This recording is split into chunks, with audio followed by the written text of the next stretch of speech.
Hello mga kakusina! Ako po ulit si Ate Angel ng Kusina ni Angel, and for today's video, gagawa na naman po tayo ng another dessert recipe na napakasarap at talaga namang napakadali lang gawin. So una, naglagay na tayo dyan itong isang sachet ng Menu Magic na buko pandan flavor. So ito po, laging ginagamit yan ni Ate yung Angel. Sobrang bango at lasang-lasa mo talaga yung buko pandan. So ilalagay ko rin yan dyan sa ating basket para makapag-check out kayo. Mura lang to.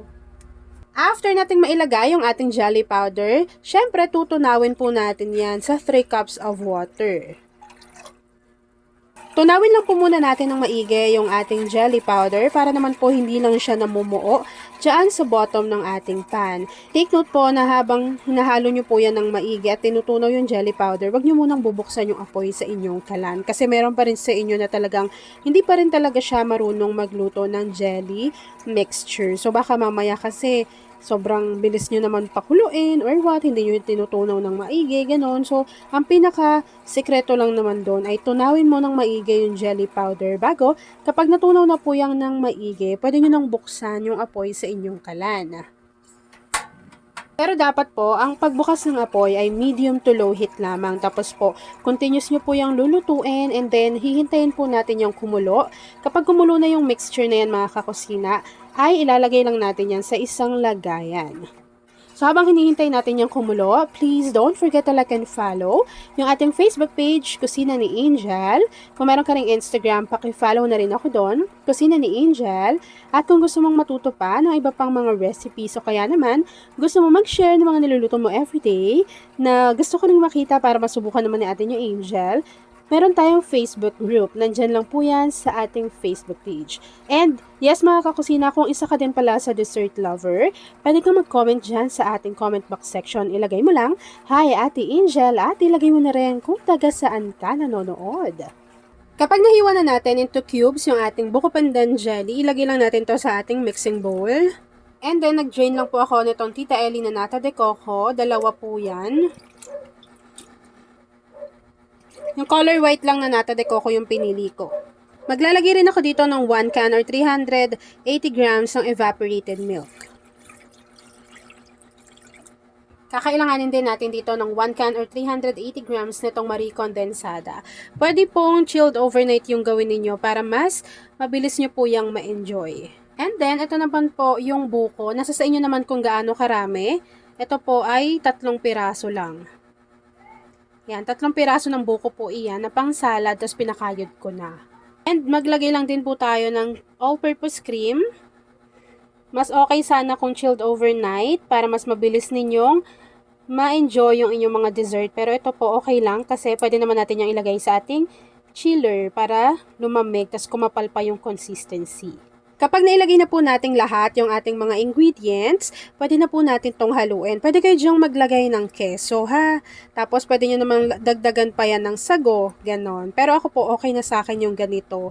Tapos hahaluin ko lang yan ng maigi, ilalagay ko pa sa aking chiller para po medyo lumamig pa yan at medyo kumapal-kapal pa yung consistency ng ating cream. Pwede nyo rin naman doblehin yung cream, pwedeng dagdagan yung buko, ganon. Nasa sa inyo naman yan eh. Tapos po, kapag nahalo na natin to ng maigi, ilalagay ko lang to doon sa aking chiller.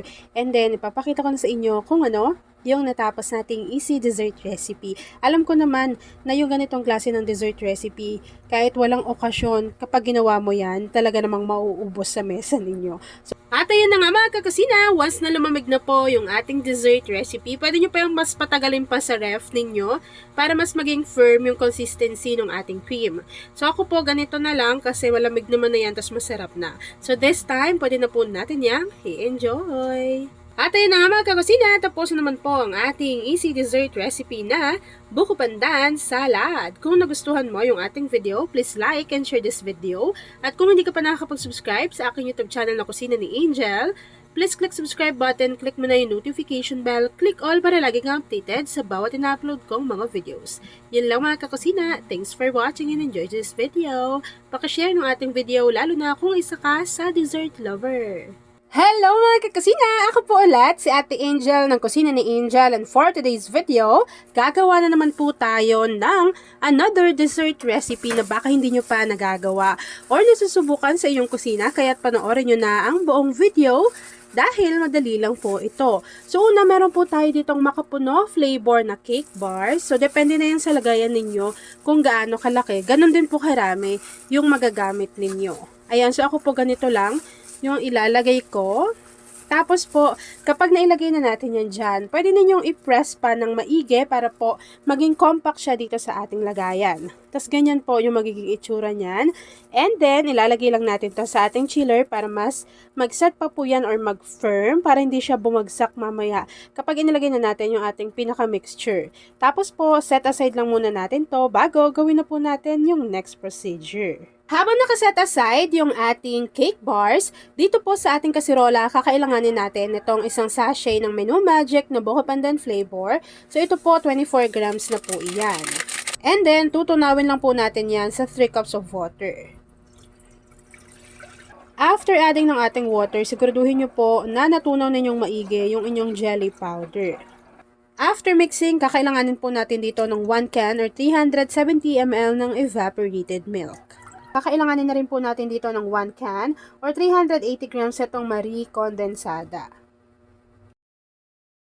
Maglagay na rin tayo dyan at least half teaspoon ng vanilla essence or vanilla extract. Haluin lang po natin ito ng maigi para mag-combine yung mga ingredients na ilalagay natin dito sa ating mixture.